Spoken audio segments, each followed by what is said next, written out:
एक औरत कई सालों से अपने सच्चे प्यार को ढूंढ रही थी। आखिरकार एक दिन उसे वह मिल गया, लेकिन जब उसने देखा तो वह किसी और के साथ शादी कर रहा था। अपने उस प्यार को देखकर, जिसके लिए उसने अपनी जान तक दांव पर लगा दी थी, उसने गुस्से में आकर उसी पर वार कर दिया।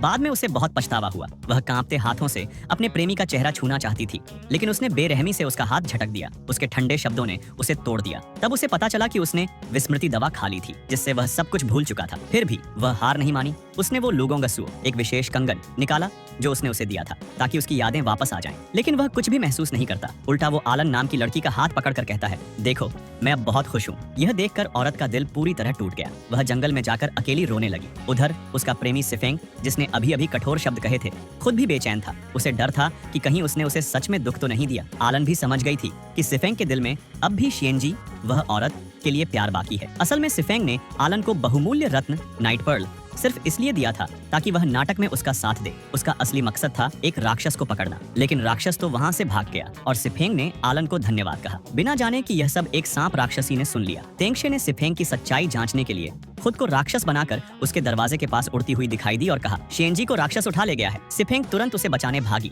लेकिन फिर रुक गई। रुको, वो तो युद्ध देवता है, राक्षस उसे पकड़ ही नहीं सकता, तो फिर मुझे उसकी इतनी फिक्र क्यों हो रही है? यही सोचकर सिफेंग को एहसास हुआ कि उसने शिएनजी को कभी नहीं भुलाया। उसी वक्त शिएनजी प्रकट हो गई और बोली, मैं ही गलत थी, अब मैं तुम्हारा ख्याल रखूंगी। लेकिन सिफेंग अब उसकी बातों पर भरोसा नहीं करती थी। जब शिएनजी ने उसके शरीर पर पड़े प्रेम शाप के बारे में चिंता जताई, तो सिफेंग बोली, अगर तुम मुझसे सच में प्यार नहीं करती तो मेरा दर्द अब खत्म हो गया है। बस मेरी नजरों से दूर रहो, मैं मरूंगी नहीं। शिएनजी को अपने किए पर बहुत पछतावा हुआ। उसी वक्त दूर से आलन की चीख सुनाई दी। दोनों भागकर एक गुफा तक पहुंचे, जहां लाल दुल्हन के जोड़े लटके हुए थे। वहीं असली राक्षस छिपा था। राक्षस ने हमला किया और शिएनजी ने अपनी तलवार निकाल ली, पर सिफेंग ने उसे रोका। तभी उन्हें दिखा, राक्षस आलन को पकड़े हुए था। असल में वह एक नई बनी इंसान रूपी आत्मा थी, जो अपनी शादी के दिन अपने प्रेमी से धोखा खा गई थी। तभी से वह मान बैठी थी कि दुनिया की सारी औरतें बेवफा हैं और वह अपनी नफरत उन पर निकालती थी। सिफेंग ने कहा, मैं तुम्हारा दर्द समझती हूँ, मुझे भी कभी धोखा मिला था। जब उसे पता चला कि मैं राक्षसी हूँ तो उसने मुझे छोड़ दिया। पर क्या पुराने रिश्ते सब झूठ थे? यह सुनकर वह राक्षसी नरम पड़ गई। लेकिन तभी सिफेंग ने मौका पाकर जादू किया।